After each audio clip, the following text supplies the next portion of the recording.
Hi folks, Matt Easton here, Scholar Gladiatoria. So a question came up, a very good question. I have partly addressed this in a previous video, but it was about how pata, that's a certain type of Indian sword that I will come back to in a minute.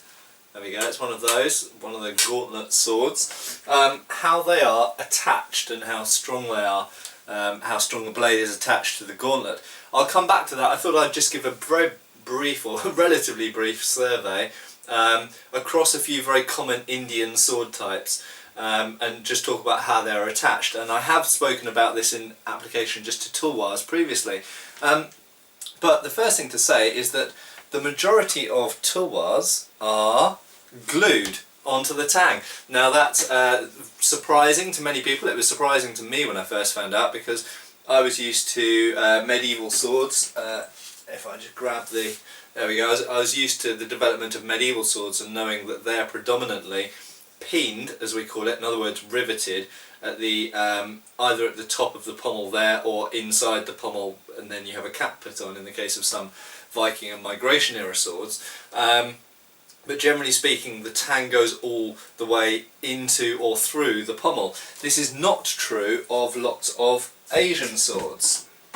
Just balance my sword up there. So it's not true of lots of Asian swords, and this is, of course, if we look at a Japanese sword, a katana or a wakizashi, we know that the tang doesn't go all the way through to the end of the grip. In fact, the tang usually goes about 2/3 of the way into the grip, and then you have a minugi peg, or sometimes two even, that go laterally through the side and hold the grip onto the tang. In fact, in Europe we had a similar construction for Langsmesser, for example, that's constructed like a knife rather than a sword, and in fact this is one of the definitions for the difference between a sword and a big knife, is in legal terms in Europe, was that a big knife, or a Langmesser or a Grossmesser, is made with lateral rivets through a full width tang, rather than having a tang that goes to the end of a pommel and is then riveted at the end. So it's a semantic difference, but it enabled people to get around the laws about sword carrying. But in terms of Asian swords, many Asian swords, the tang doesn't go all the way through to the end here. This is true in certain Korean and Chinese and Japanese swords, Burmese da, Thai swords, many Asian swords, the tang doesn't go all the way through to the end.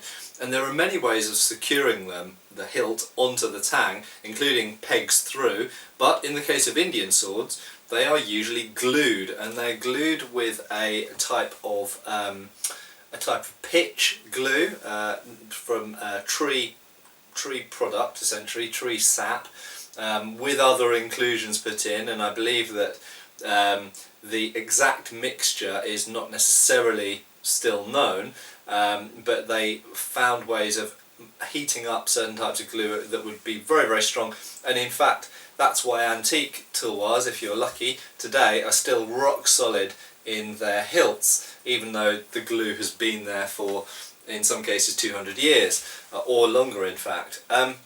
And this glue construction is also to be found in certain other Middle Eastern and Asian swords as well. If we look at Arabic shamshir or Turkish kilich, for example, there is glue used in the construction of those hilts as well. But tulwar hilts traditionally are glued onto the tang. However, there are, my favourite word, I know, but, there we go, I use a different word, but some of them do have a tang that goes through to the end here. Now that may be European, mostly British influence, I don't know. This is not something I've specifically zeroed in on yet, but I have noticed that particularly later period tulwars from the 19th century are both glued and have a little bit of the tang coming through to the end and are peened there. But as far as I can see, traditionally the majority of old tulwars are just simply glued onto the blade.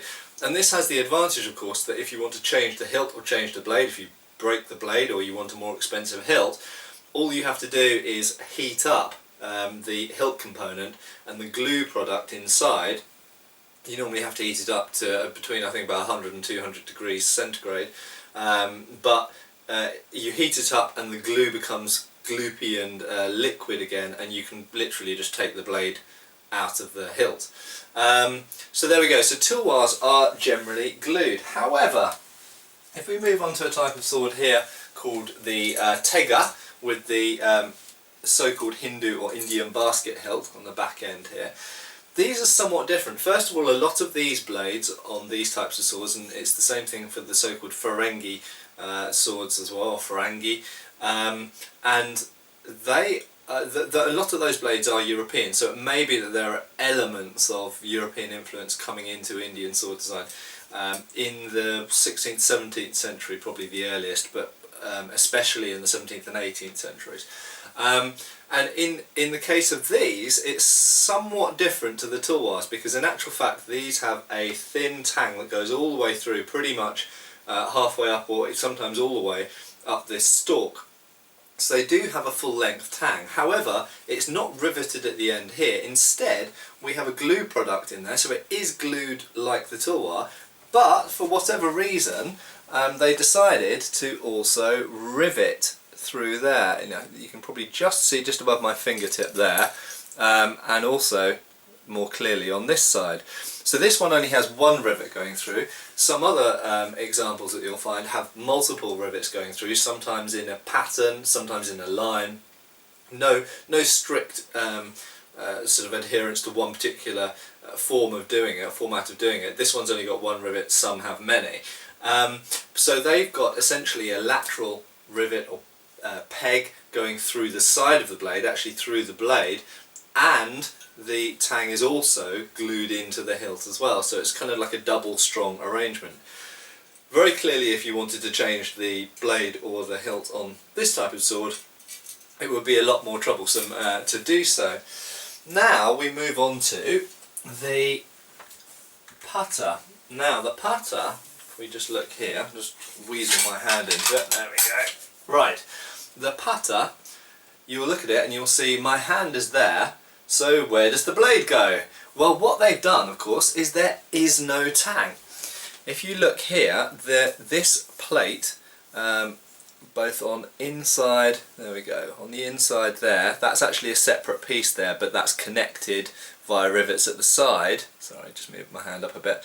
Via rivets at the side to that plate there, and that's connected to this sort of tongue or langet. It's very like a langet on a pole weapon, in fact. And on the other side, again, we've got another langet here, and that's part of exactly, this is all one piece of steel. This is all one piece, that's all one piece, and this is all one piece. So what they've essentially done is this is very much like a pole weapon. If you imagine a halberd, for example, if the shaft was the blade in this case, you've got two langets and then the head. So it's basically the same construction as a pole weapon. So it's really, really strong. And you've got, look, what have we got? One, two, three, four, 5 holes through the base of the blade, with rivets all the way through, obviously pinned or riveted on both sides. And it's really, really strong method of construction. It also means that one of the common places that blades tend to break is the junction between the blade and the tang at the crossguard.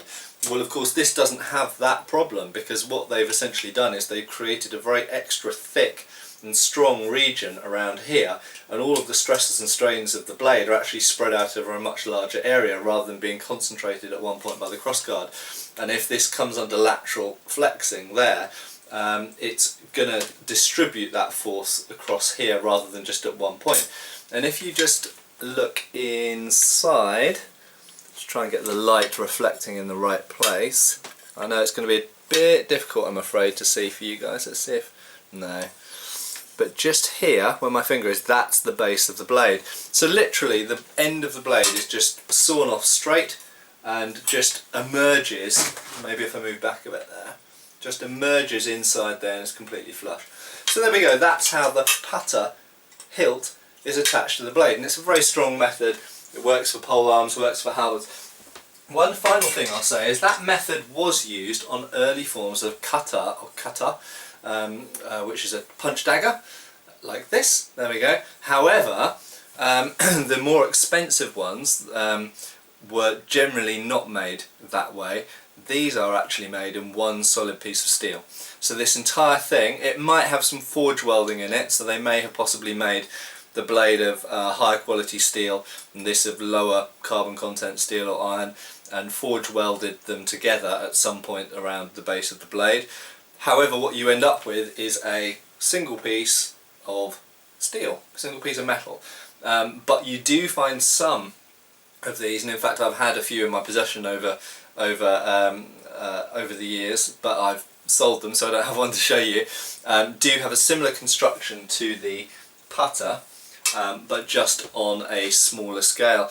And I suspect that the ones which have the putter type of construction for a guitar tend to be shortened sword blades. So if a sword blade breaks, you don't waste the sword blade, you take the end of the sword blade and you have it mounted, you have some holes drilled through it and you have it mounted into one of these, so it becomes a useful weapon again.